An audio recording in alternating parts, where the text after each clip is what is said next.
Welcome to Nerdarchy. For nerds by nerds, I'm Nerdarchy Steve, and today I'm joined by Esper the Bard. How are you doing today, sir?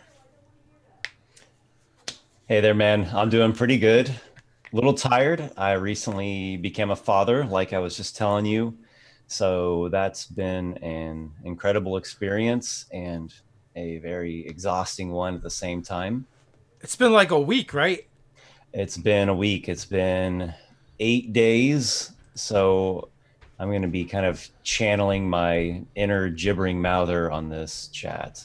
Nice. So you've replaced yourself so far. I have. I have. Who needs a phylactery when you can birth a child bearing your own genes? There you go. Yeah, it's great if you're into that sort of thing. I did it a while ago. We were kind of discussing that. It is, man. I'm You're gonna I'm spend overjoyed. My heart is my cup floweth over. you're gonna spend the next 3 months just looking at the new baby, going, "Do something." You like poke it, do something. They don't do anything. All they do is sleep and poop. Oh, we've already started his training. I, Yeah, I started his training early, so he's currently developing his athletics skill. nice, perfect. Working on the strength and the dexterity. Raise that head. Hold that head Yeah. still. Yeah. Well, anyway, He charms anyone who looks at him. yeah. To me, they all look like little old men, Yeah, no my matter wife what calls gender my they are. wife calls him that. She calls him like the little old guy or something like that. It's in Portuguese, but that's kind of how you would say it. Yeah. Yeah, he does have that look. There's actually this one photograph of him just a few minutes after he was born where he looks exactly like my grandpa. And it's hilarious. It's like we just gave birth to like a miniature version of my grandpa. What the heck? He also kind of looks like a gnome too. But Yeah. I'm very, very overjoyed. Well, congratulations. May the child bring you years and years of enjoyment. Thank you very much. Yeah, and it'll be other things too. Because I remember, like, my wife has a cousin that like goes travels a lot and goes to Disney World like all the time. She's like, "Why can't we do that?" I'm like, "Because you wanted to have kids." I love We my get kids. Disney World in our own house every day. Yeah, I love my kids, but I'm definitely the kind of person that could have had kids or not had kids, and I would have been happy either way. Oh, really? Now you say that, Yeah, but you don't truly know. You would have to like talk to alternate universe Dave to really find out. that's true. How do you? Maybe he's like this like drunken guy shambling through an alleyway somewhere. Or I If meet him and only I go, would have married that woman and had a family. Now look at myself. you Guilt, awful choice. you can get married and not have kids, but or I might meet him and be like, "Wow, you look so happy. What happened?" Yeah, or he's like Batman, Yeah, Bruce Wayne. you know, who knows? Who knows? So we've kind of recently connected. Like I've been aware of you for a long time because you've been on the internet forever. I think you might have invented the internet with Al Gore. I don't know. Um, Yeah, uh, I was the secret brains behind the outfit. yeah, but I He never. was just the figurehead puppet. We were talking like after we finally got together because I think I reached out to you to invite you to join to be a guest at Nerdarchy the convention, and you're like, Mhm. and we should play a game together. I was like, we can absolutely Yeah, do that, and we've played several games together now with and we another will be one playing another scheduled. game together this coming Sunday, Yeah, which will be May the 20 something yeah, 2020 at 7 p.m. Eastern time. yeah. This Sunday. Continuing the story, The Ruins of Bazagon. Yeah, so that's been fun. We're having a blast with that. And in those conversations, we were talking, and you might be patient zero for D&D YouTubers. I think so, man. I'm still open to finding and discovering otherwise, but as of now, I'm pretty sure I'm the first YouTube D&D guy. You've been at it for a while. August 11th, 2009 was my first D&D video, How to Play Dungeons and Dragons. So how did that happen?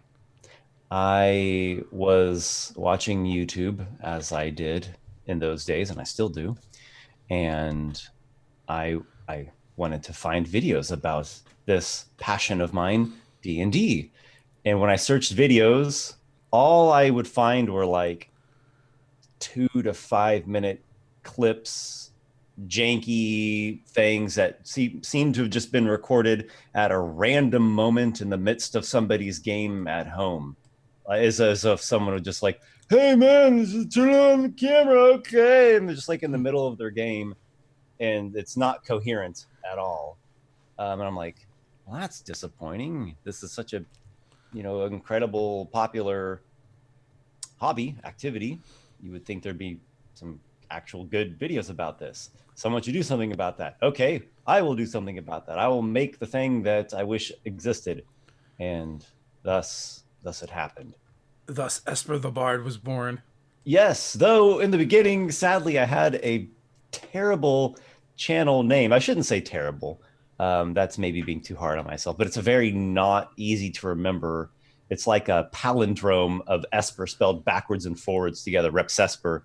And that was the name of my channel because that's was like always my username on stuff, like for anything online, because it's like a username that no one ever has. Like Esper's always taken because there's like a million things out there that exist in the world called Esper.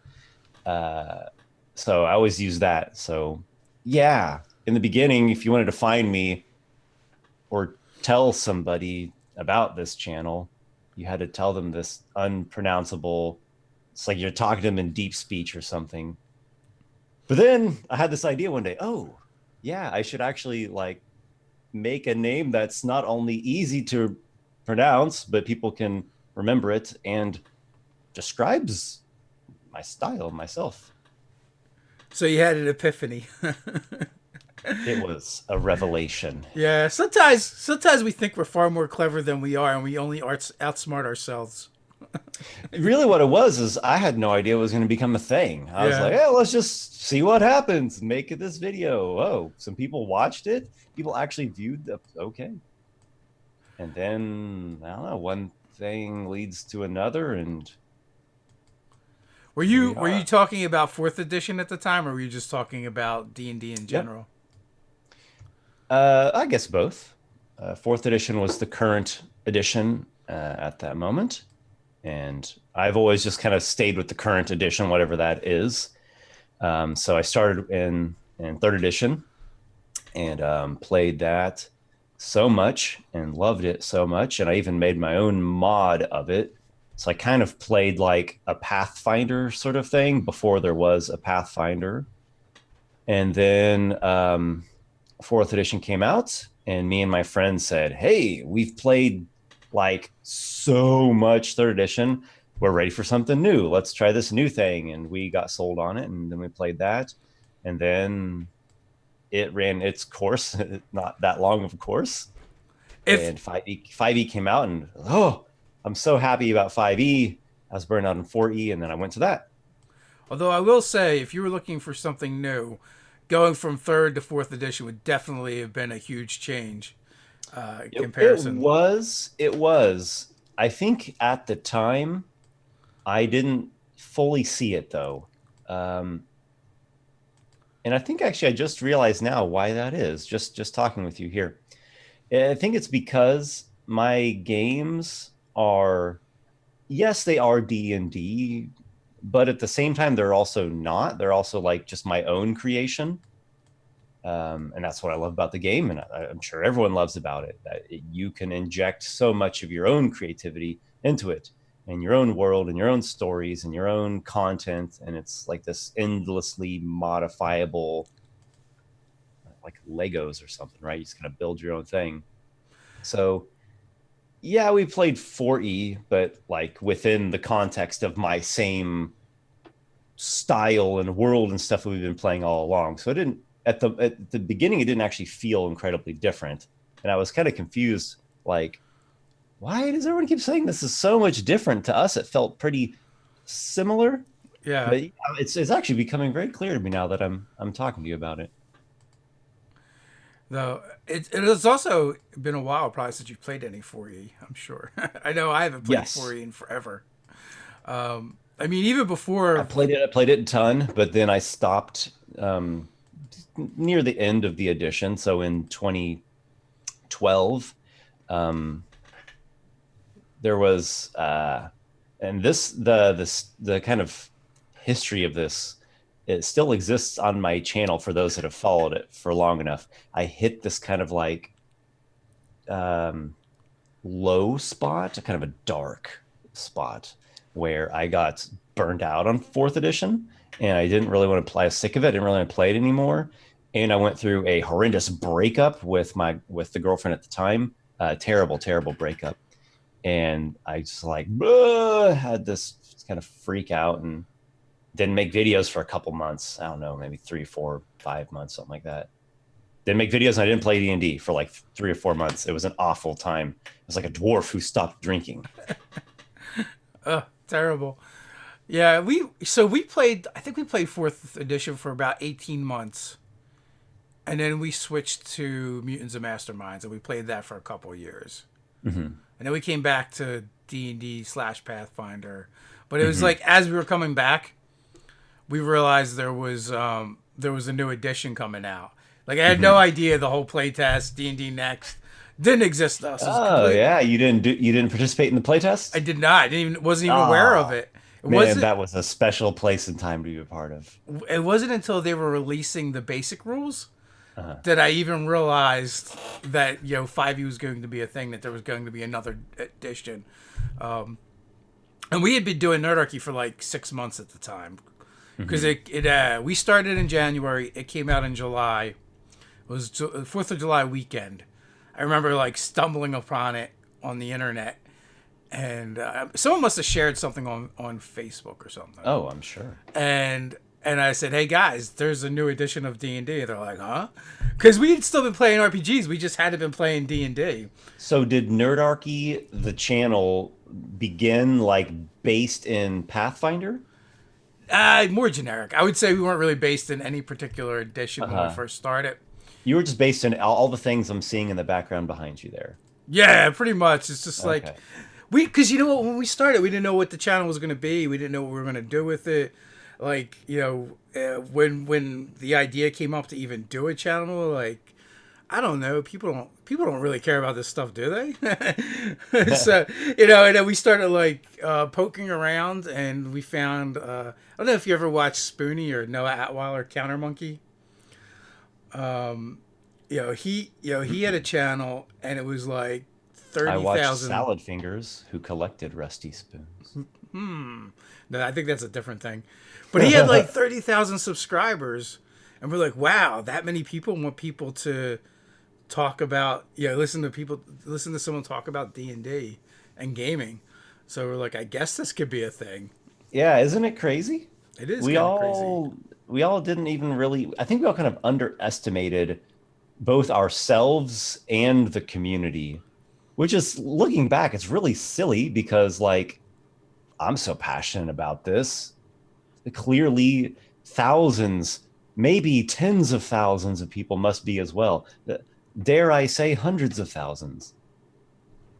Oh, so in the chat, there's a question for you, but right after that, there is news just dropped, GenCon Cancelled. So it's officially canceled now.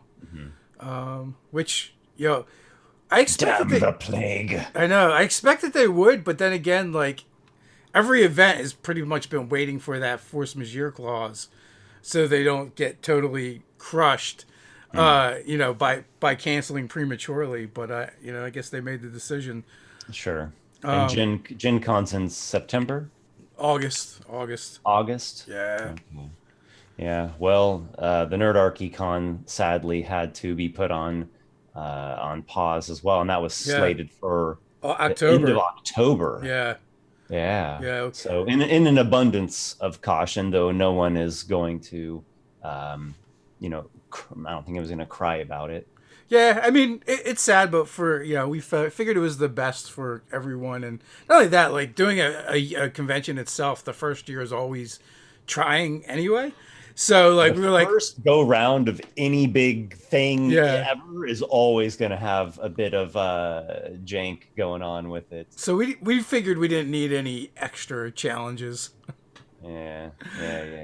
So Yeah, Kelly, it's disappointing and it's frustrating, but our spirits will not be snuffed out, and we are going to press on. we get a whole nother And year to plan. That's the way I'm looking at it.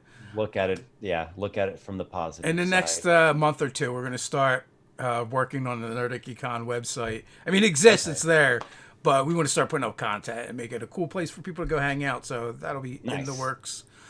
So And then when things go wrong in 2021, you'll get to hear people say, "You had 2 years to plan." yeah, absolutely. We expect no less. So Kelly 19 wants to know, do you have a favorite race you like to play? Secretly a changeling because I play everything. 99% of the time, I'm the dungeon master. And one of the pleasures of that is I get to play all kinds of things um, of varying degrees of, I guess, race.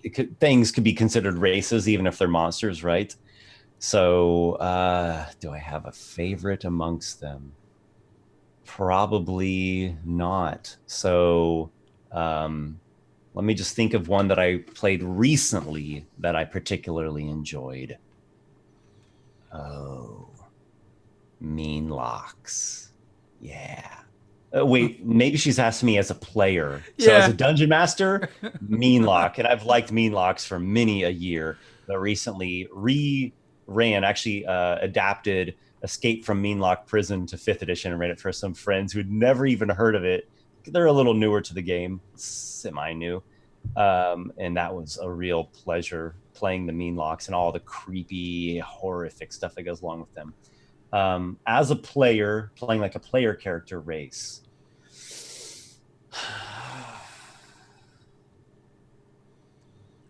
I gotta say human.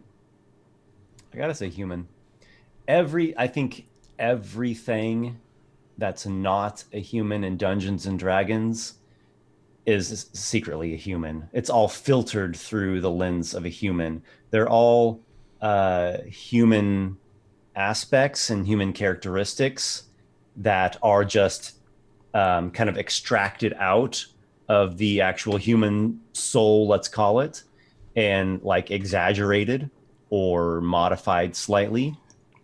Basically anything. And that makes sense because this is a human activity, a very, very human activity that we're doing, storytelling and adventuring and such.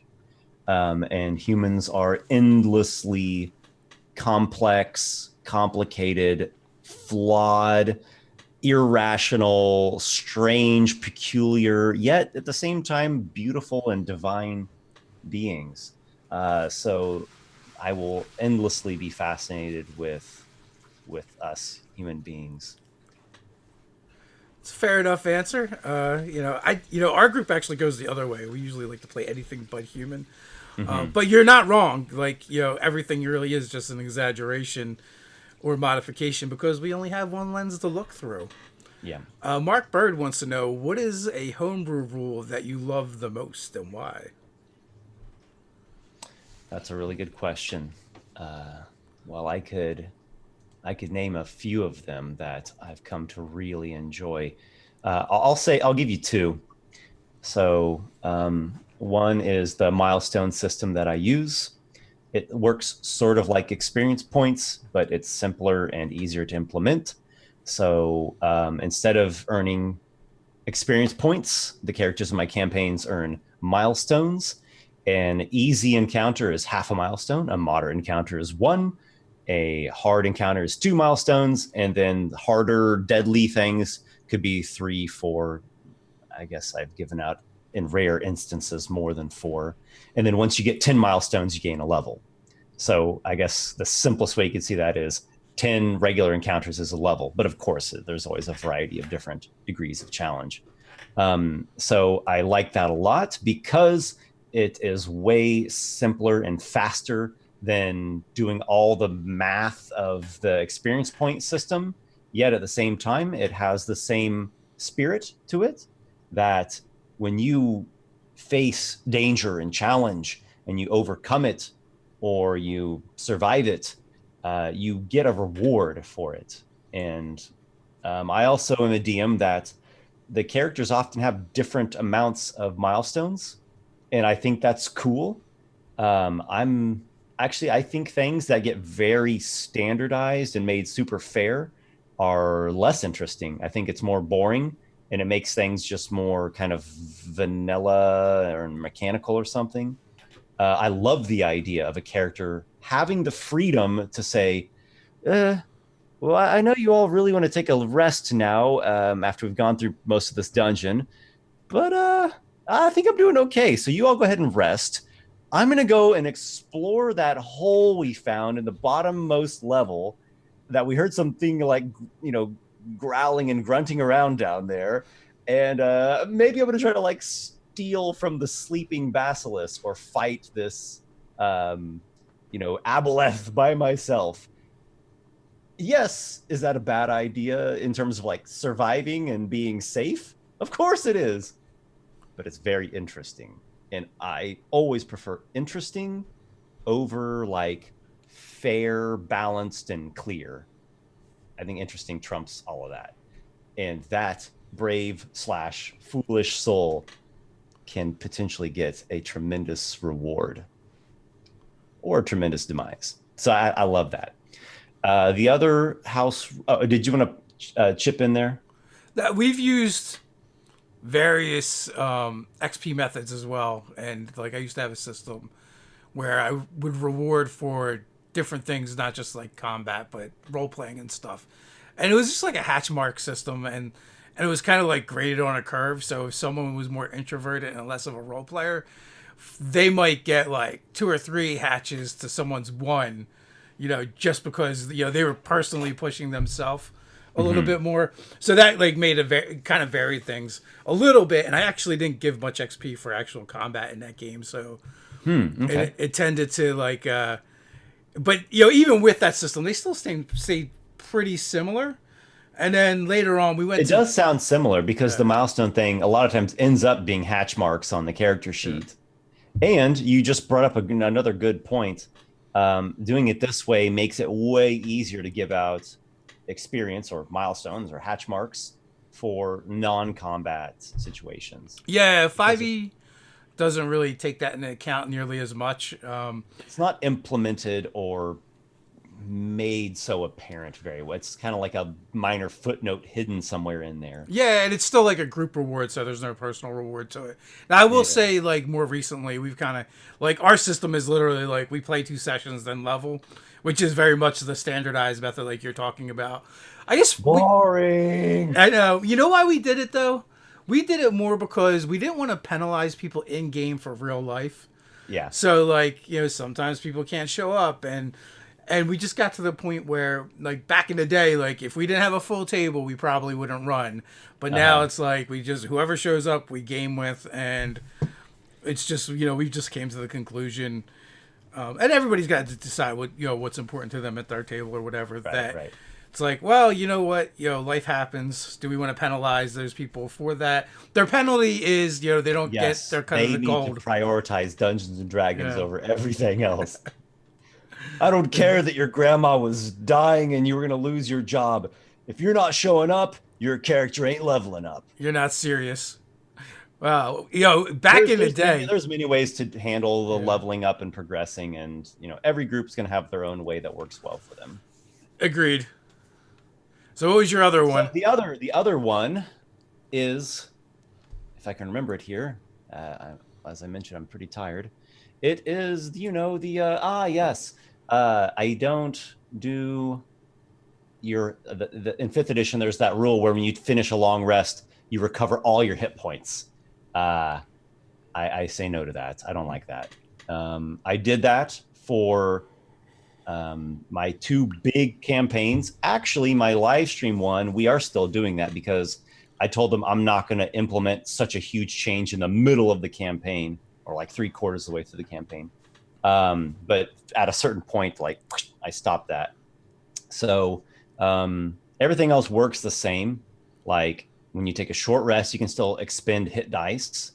And when you complete a long rest, you still regain like hit dice equal to half your level, and you can spend them still. So that's the same. You just don't get that like video game, we were dying and now we're all fine. That doesn't happen.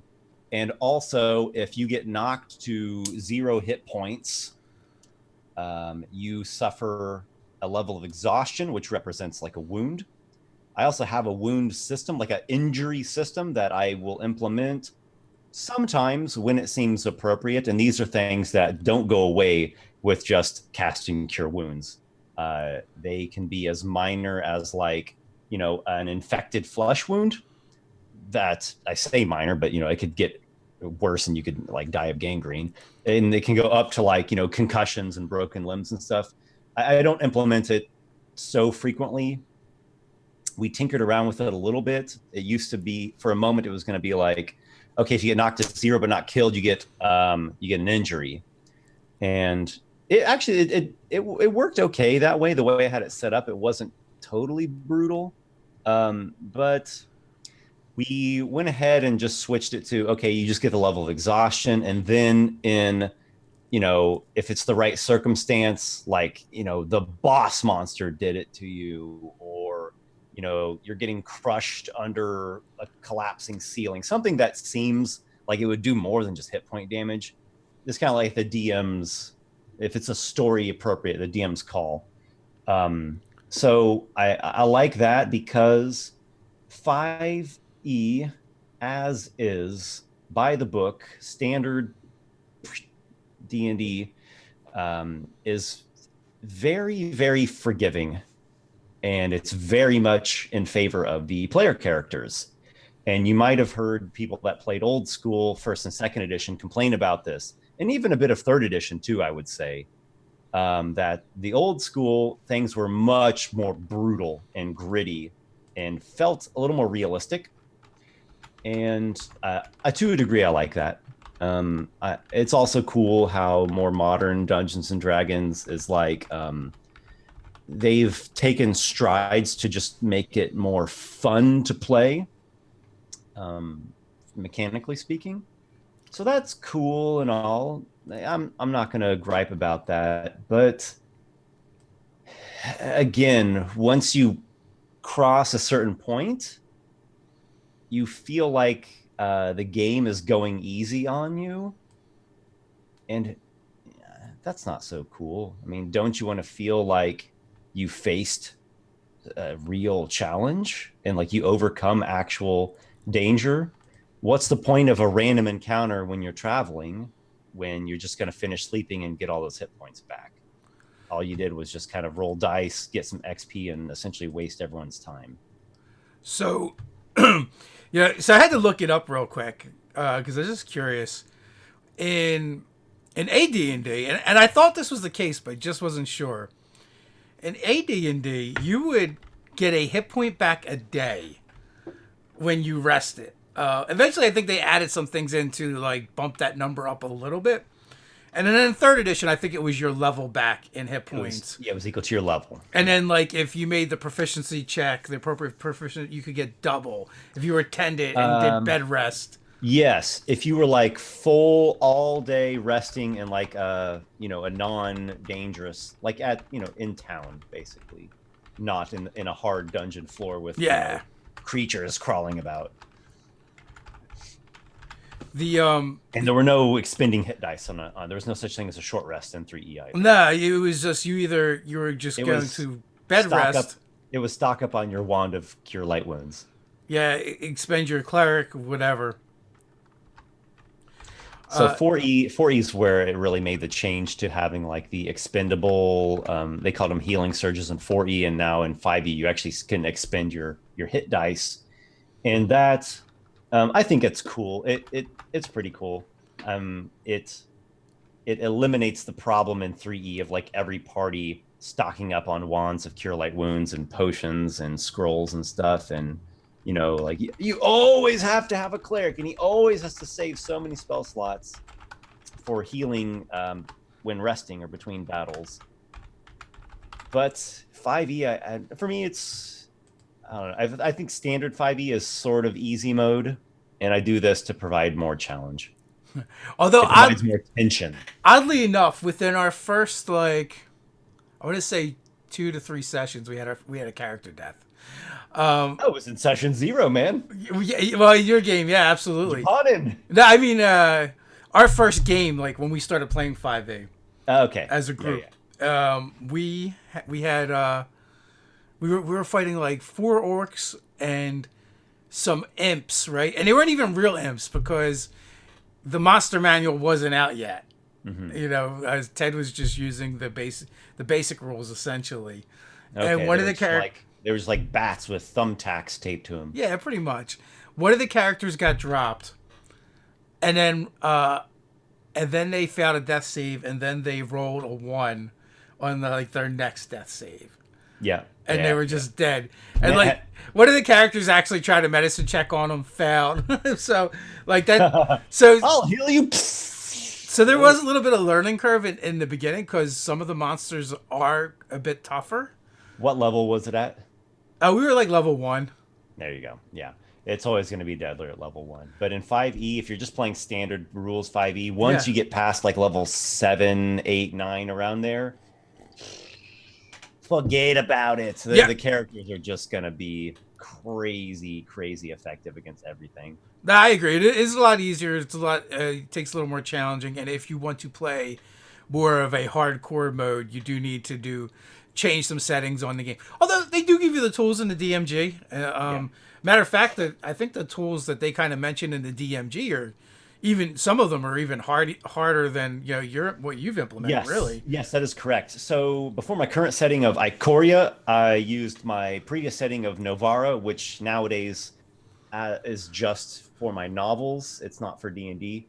But when we were still playing Novara D&D, it was kind of like those Dungeon Master Guide long rest times where a short rest was 8 hours and a long rest was a week. Yeah. Which that made things feel more realistic, and it really changes the pace of the game. The pacing becomes very different, and it's good for a game in which there's a lot of role playing and story. It's a very story based game, and you're going to have scenes that are like between adventures or even between individual delves where characters are hurt and they're like in bed with wounds or diseases, and they're like recovering, and you have NPCs interacting with them, and they're like so that works really good for very story-based games because a lot of books and a lot of movies have things like that. But if you want the game that's just like nonstop action, it's a terrible rule, and you probably just want to stick to standard. Yeah, because I guess one of the things I was going to ask you is when you had changed the rules to like when you went down, you got injuries or actual wounds. Mm-hmm. Did you find that your players played the game differently? Not as differently as I had hoped, but that's not it's not really a fair answer that I'm giving you there, because that was a playtest moment. Mm-hmm. That was never used for real in campaign over a long period of time. Okay. It was only a playtest moment where we were like, okay, so let's just make a playtest party, run them through some encounters and some scenarios. And I even ran a lot just by myself. I just strictly testing, experimenting in the laboratory. Mm-hmm. And the results were pretty good, actually. It wasn't so extremely terribly brutal as you might imagine. Like the way that I used this kind of table where you rolled on it when you got an injury, and there was a higher chance of getting the less serious injuries, and there was a smaller chance of getting like, oh, your spine is broken. Like that was like a 1 or 2% chance for something crippling like that. So it was okay. It just, I don't know. I think it needs to be used in the right campaign in the right setting, and I wasn't fully convinced that what I have going on is the correct one for it. It's also a little bit more complex. It's faster and easier just to say you got a level of exhaustion. Yeah, I mean, I think that's kind of an elegant solution, actually. Mm-hmm. And not only that, if you get dropped 6 times in a day, you're dead. But long Or before if you already that, had exhaustion going into it from, exhaustion from like an environmental effect or a spell effect or a disease. yeah, well, then it's even worse. It could be Yeah. even faster. But you know, So you're right. It ended up being sort of like the elegant compromise yeah. between totally standard D&D and the really gritty ones. And we've been using it for some months now, and we've been liking it, and it's been working. But hey, man, there may come a day where it's like, I have decided I'm going to bring back Novara and D&D, and we're going to get back to things being even more realistic and gritty. And let's see. So I actually don't like the word realistic in this context, only because people will be like, well, that's not realistic. I'm like, well, someone just got stabbed with a sword 6 times. Mm-hmm. So like, in what world do you get run through by a sword and you're fine, you're going to be fine. Mm-hmm. When they're talking about like a grittier system, I don't think like realism really it doesn't work for me, just because it's never realistic to get run through with a sword. When people are like, well, I only think magical healing should heal someone, so I don't like the 5e system.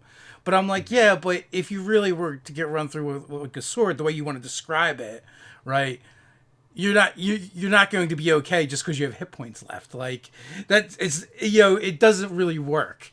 Mm-hmm. So that's why it's either like, to me, it's either you can dispense with the reality of it, or you have to really lean into it. But if you to really lean into it would not be a fun game, in my opinion, because you would just die all the time. That seems to be the general consensus, right? I mean, tabletop role-playing games have been around now since the early 70s, we could say, starting with D&D and some other things. So, and many games have come out over the years, and people have played them. And as gamers do, we kind of filter the games that are considered better, and the games that were highly realistic and had sort of the spiral of death effect going on, where it's like, oh, you got injured, where you're actually injured, and like it's hard to fight now because you're like, in pain and physical trauma, and well, your chance of failing has just increased because you got all these penalties from your wound, and the likelihood that you're going to die is even greater, just like it would be in the real world. You don't hear so much about those games. I know there are some people that play that, but because it's not fun, right? General consensus did not favor that style. It's not fun, and really, like, you would stay away from activities that would hamper you in that way. So you would want to run away from combat. You would want to talk your way out of trouble. Mm-hmm. For those reasons, which isn't nearly as exciting. I think we play. I can't speak for everyone, but I think a lot of us play D&D to slay the monster and take their stuff. At the end of the day, and we tell some stories in between. But that's what this game kind of does, and it does it well. It does. Yeah, it does it quite well.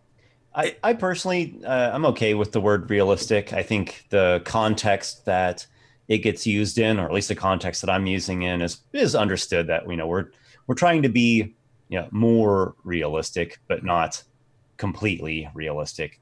Just something that does not cause that part of your brain to go off and are like, that seems dumb, or like, how that seems so implausible. Yeah. I guess verisimilitude would be the right word, but who's going to go around saying verisimilitude? Well, you could if you wanted to. Believability. There we go. Believability. Yeah. So we have another question. Actually, we have a few. But BK Dan wants to know, do you think you'll do a ranking of cleric subclasses? Yes, I think I will. I don't know when, though. Bam. That's an easy one. Yeah. There are a lot of domains that could be very interesting to break down and give my thoughts and opinions about. I don't have any immediate plans for doing it. I think I'm actually going to do fighter next. I think I'm going to take on the class that everyone thinks I hate, which I actually don't. I just think the fighter should have been done a little bit better in fifth edition.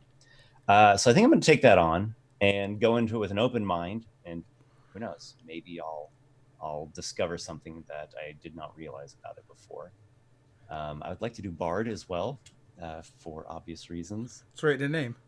Yes. Yeah, I would say there's a high chance that I'll get around to doing Cleric.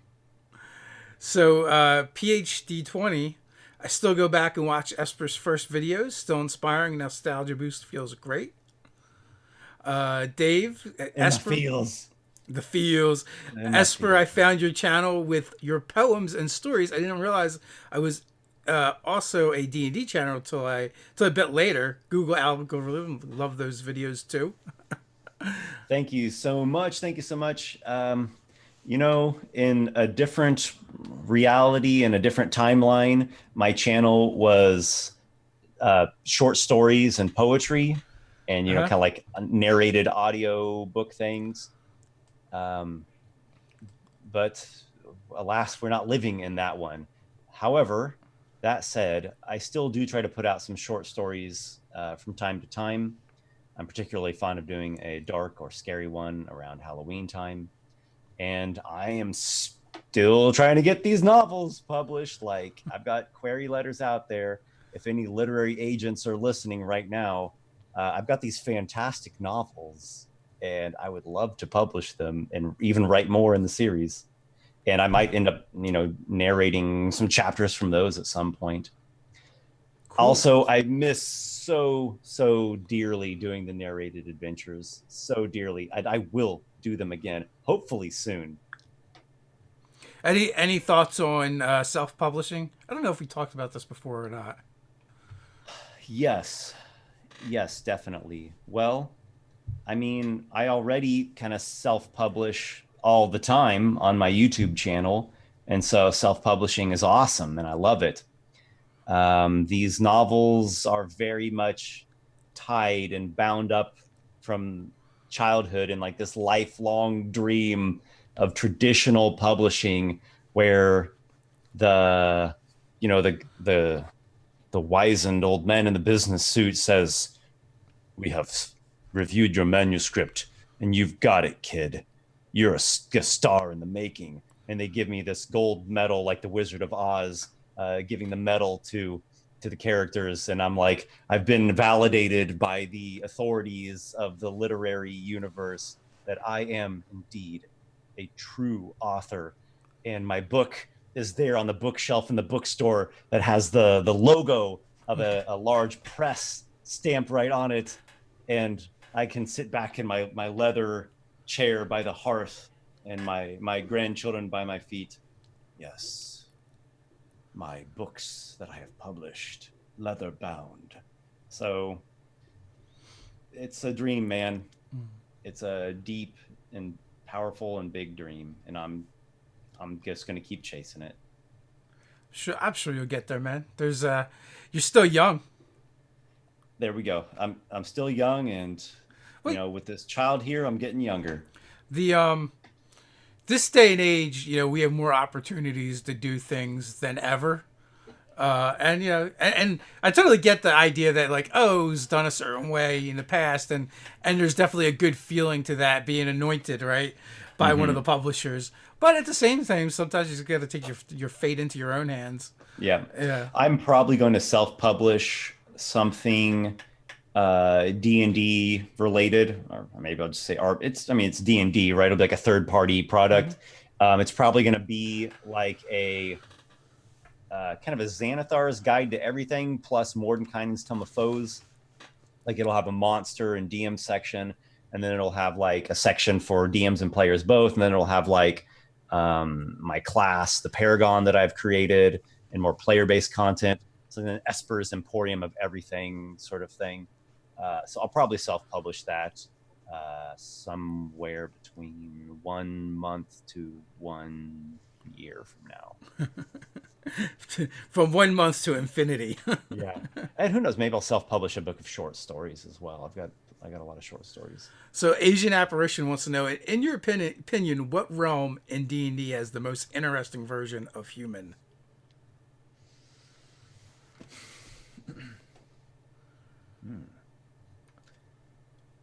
Not Forgotten Realms. Not Forgotten Realms. Man after my own heart.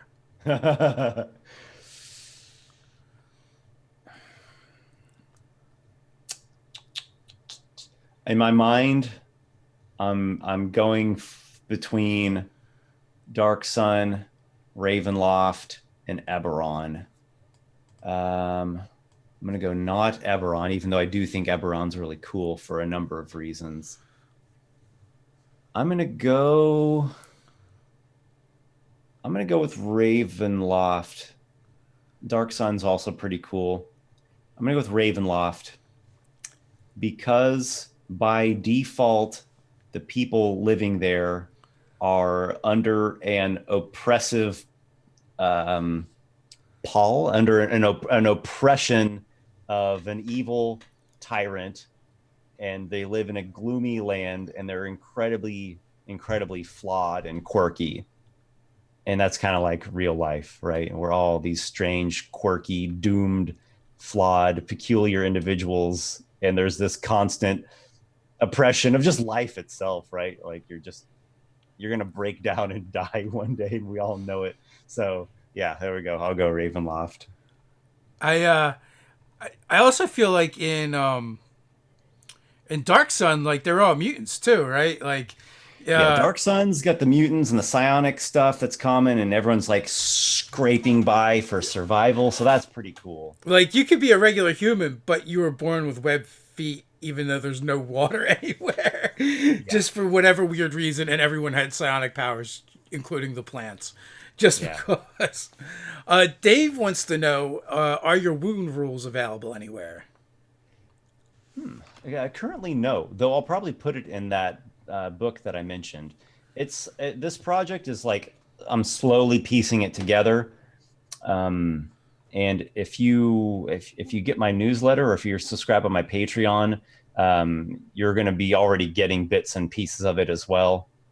So currently, no, I haven't released it, but I will at some point in the near future, either as its own little standalone piece in the newsletter, or I'll just wait until I feel it's completely developed and I feel totally solid about it, and it'll be in the what I'm for now calling the Esper's Emporium of Everything. The book of everything. Yeah, man, go for it. I'm sure people But want I to shouldn't know. say of everything, because it's Xanathar's Guide to Everything. I think it might be called Esper's Emporium of Esoterica. Every time the title, the alliteration going on. You like the title's just gonna keep getting longer and longer and longer. So eventually there will be no image on the cover. It'll just be text. Endless, eternal emporium of ethereal esoterica. Hey man, have you checked out the E? Yeah, that's how you get them. They're gonna be like, "Who does that?" And they're just gonna be like, and then it'll be in their hands, and next thing you know, they're buying it. It's like hypnotism. It's gold, I tell you. So there's some more support in the chat for self-publishing. Amazon does that. I know a few people that publish through Amazon. Yeah, me too. And so I think it's awesome. And yeah, It's not as cool as someone giving you a big check, though, for your book. That would definitely put a nice sparkle on it. Though, maybe there is more success to be had for me through self-publishing at the current time. I don't know. I'm hoping it's just all going to be working together in unison. I don't think I have to just make a black or white decision, like I'm only this way or I'm only this way. I think I'm just gonna, each project has its own platform that serves it best. No, you're absolutely right there. There's and what work you may do. You may use various methods for different projects, to different degrees of success, and the novels that I'm trying to publish, they're not just for a D&D audience, man. They're for everyone. And if you read them, they don't feel like D&D. Now, there'll be moments in it that feel like D&D because there'll be like adventure and some dungeon-like locations, but the overall tone of it is not D&D. The overall tone of it feels like adult fiction that's full of characters and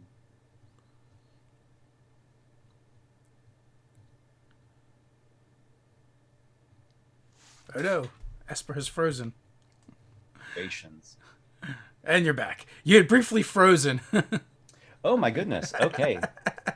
we had this for a while. I just revealed all kinds of great secrets and you missed it. And you guys missed it. It's done. Yeah. Lost to the But internet. yeah, the novels, they're like adult fiction, right? And they're characters with their inner conflicts and their personal transformations that they go through across series of crises. And it's not something that I've just written like, hey, this was my home D&D game, and I've just wrote into a novel, and I'm just gonna like market it to D&D people. It's for D&D and not for D&D. It's for people that may not even necessarily typically read fantasy. I did a beta reading phase back in 2016, and I specifically got some people in it that are not people that read fantasy and that don't like fantasy. They think that fantasy is this like cheesy cartoony thing, and they were like, this worked for me.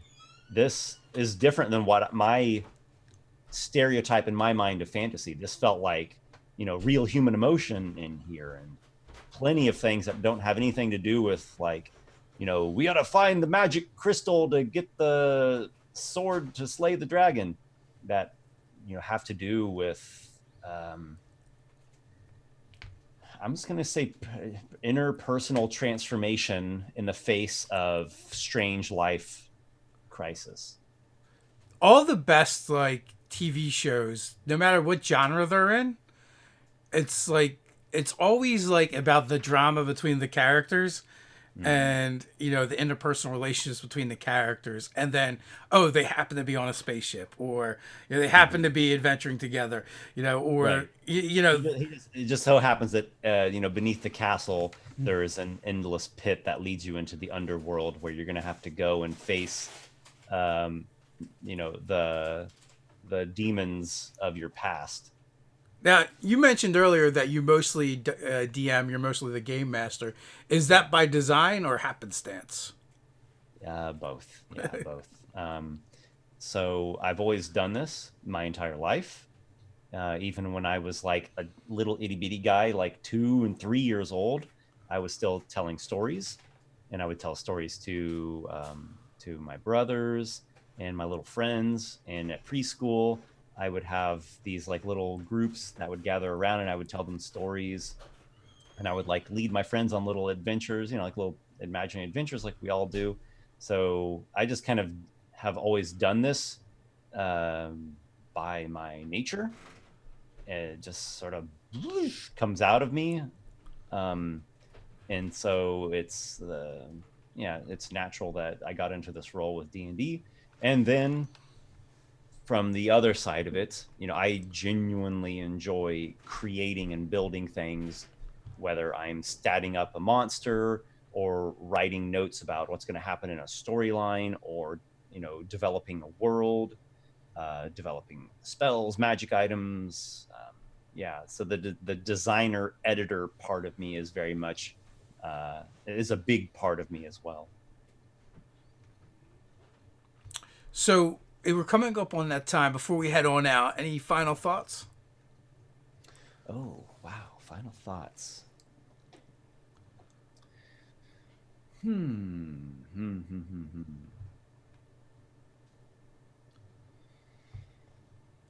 I would say that the best thing, or one of the best things, with D&D, with tabletop role-playing games, is creating memories that will stay with you forever between you and the people that you play with. So don't ever take that for granted. Don't ever think that you're too cool and too sarcastic, that you're never gonna be open to the game having real meaning to you. We live in a very ironic meme culture kind of time, and everyone's kind of cynical about everything. And, you know, it's good for laughs and whatnot. But, you know, that's all kind of like surface level stuff, right? It's like it's sort of an ego thing where you're trying to show everyone that you're so cool and nothing phases you, and you know, you're sarcastic about everything. But if you can just like remember this, that this game, even though it is a game, it can actually provide something really great, something that will really stay with you for a long time, really for your whole life. And you got to be open to that, right? Like, you can't fake it, you can't force that on yourself. You have to be genuine about it. And maybe think about a character that you're playing, or a character that you're going to play, and instead of making him, you know, this like Han Solo, not even Han Solo, what's an even better example? Like an action movie guy, like a bad action movie guy that he doesn't have responsibility to anyone and doesn't care about anything, and he just destroys everything, and he walks away while it's exploding behind him. And instead of that, try to think of like some flaw that the character has, some vulnerability, something that he really cares about and that he's connected to, that matters. Try it. Challenge yourself to get away from Billy Badass and try to play something that has a bit more humanity to it. And you just might find that you're going to enjoy it even more. And you will probably remember that character for a long time. So there's my bardic inspiration dice. There you go. Make the character that's a person. Well, thanks for coming on, Esper. I appreciate it. It's great to hang out with you. And everyone else, until next time, stay nerdy. It was a pleasure. Thanks for having me.